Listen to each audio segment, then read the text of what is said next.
Hello everyone, this is Shanko and welcome to chapter 2 of Spring tutorial for beginners. So in the previous chapter we saw what problems we have with our Java legacy applications that do not use frameworks and how they can be challenging for us as application developers. And in this chapter we're going to see what Spring is and how Spring can address the problems with the legacy Java applications. So what is Spring? Spring is a framework for building Java applications. The Spring framework provides a comprehensive programming and configuration model for modern Java-based enterprise applications on any kind of platform.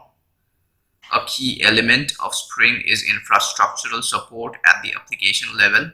Spring focuses on the plumbing of enterprise applications so that teams can focus on application level business logic without unnecessary ties to specific deployment environments.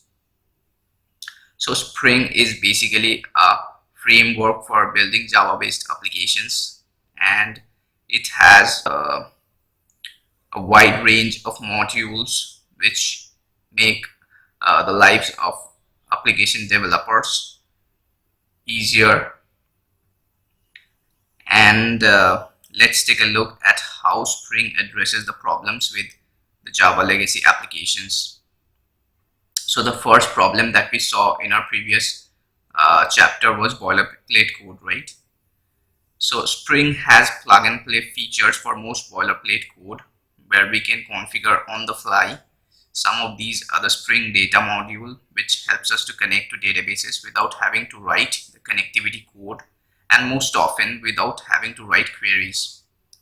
We can also inject values from property files directly into variables without having to write code to read from the external property files and so on. So Spring has a wide range of modules that provide plug and play features, and we can just set up the configuration and have them running without having to write a single line of code. So that helps in reducing the boilerplate code that we earlier had to write for our legacy applications, legacy Java applications that did not use any framework. The next problem that it addresses is object creation and maintenance. So Spring maintains application context, which is responsible for creating objects and maintaining the life cycle of these objects. Spring has inversion of control and dependency injection features that make it very easy to plug dependencies into components without having to worry about maintaining standards and best practices. So the core feature of Spring is inversion of control and dependency injection, and we'll see each of these modules in our later chapters. And in this chapter we're going to just have an overview of how Spring solves the problems, or what problems Spring can solve, and in the later chapters we'll be seeing each of these modules in details, right? So Spring maintains application context, which is responsible for creating objects. So earlier we had seen in the earlier chapter, we had seen in the previous chapter, we had seen that creating object can be really a difficult task, and maintaining the life cycle of an object can be really challenging. So Spring takes care of all those stuff by creating and maintaining an application context for us, and it also helps us, or it also allows us to inject dependencies into components without having to worry about the standards and best practices, right? So the next problem that Spring addresses is tight coupling of business logic and cross-cutting concerns. And how does Spring address that problem? Spring AOP module provides aspect-oriented programming where we can decouple the cross-cutting concerns and have them centralized. So there's a module in Spring called aspect-oriented programming, or Spring AOP, where we can centralize all our cross-cutting concerns such as logging and exception handling, and we do not need to write it in our application, in our business logic layer, or the components that deal with business logic. So we can separate the business logic from the cross-cutting concerns using Spring AOP. So the next problem, or the next challenge that Spring addresses is reading values from an external property file. Spring can create beans configured according to the environment or profile that is being used. Spring can inject values directly from property files into variables without having to write boilerplate code.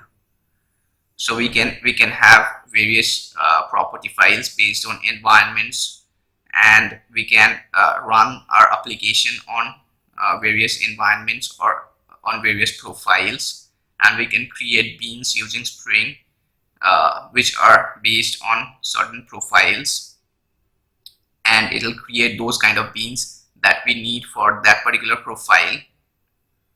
So all those can be done using Spring.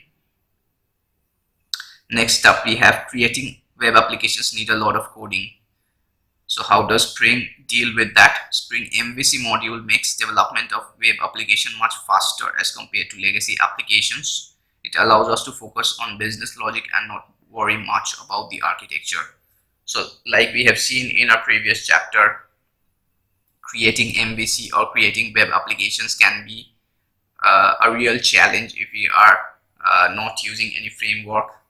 We'd have to maintain, or we have to maintain code for a servlet. We'd have to maintain code for a controller, for a dispatcher, for a resolver, and other stuff. And again, for creating, or again for connecting to database, we'd have to create the data access object layer, the service layer, and we'd also have to write code to connect to database using JDBC. So all the stuff is taken care of by Spring MVC module, which provides us an inbuilt architecture to build web applications, just so that we as application developers can focus more on the business logic and do not have to worry much about building the architecture and building, taking care of the best practices, maintaining the standards and such other stuff, right?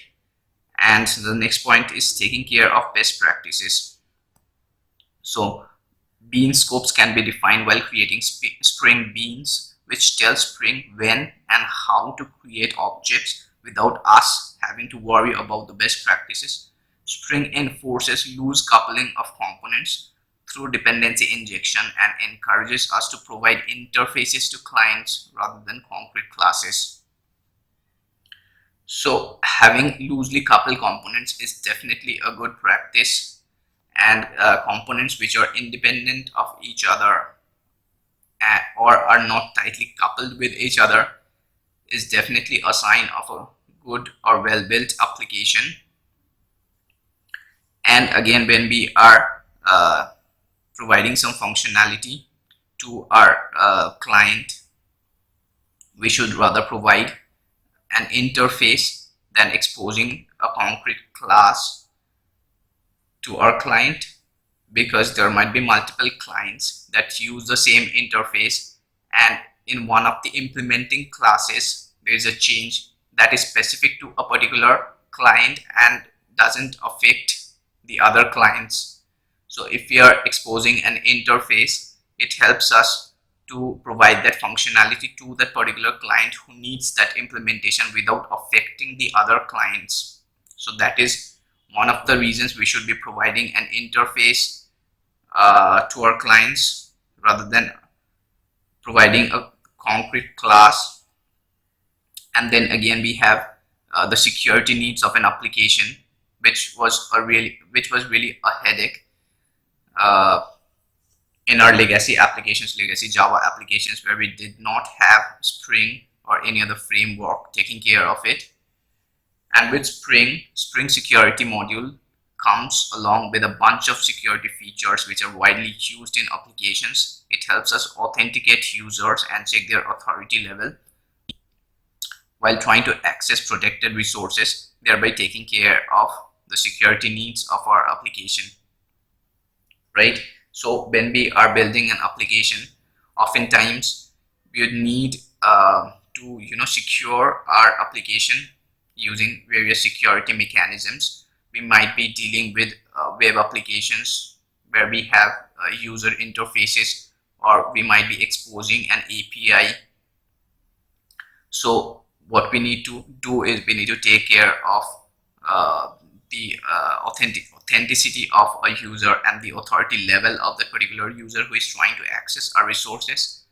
So a user might need to authenticate herself or himself by providing the username and password and logging into the application. And then once logged in, the user might want to access or might want to try to fetch a particular resource or try to access a particular resource. And at the application level, we need to check whether that particular user is entitled or whether that particular user is authorized to use that resource, to fetch that resource, to access the resource or not. So without having a without having a framework, it becomes really challenging, and it becomes really a challenge trying to create that kind of code or trying to provide that kind of security mechanism. But with Spring security modules, we have a bunch of built-in services that can be plugged and played into our applications. So that is basically it about this chapter. And in the next chapter, we're gonna see the various modules of Spring and some of their functionalities. So stay tuned for chapter 3, and thanks for watching.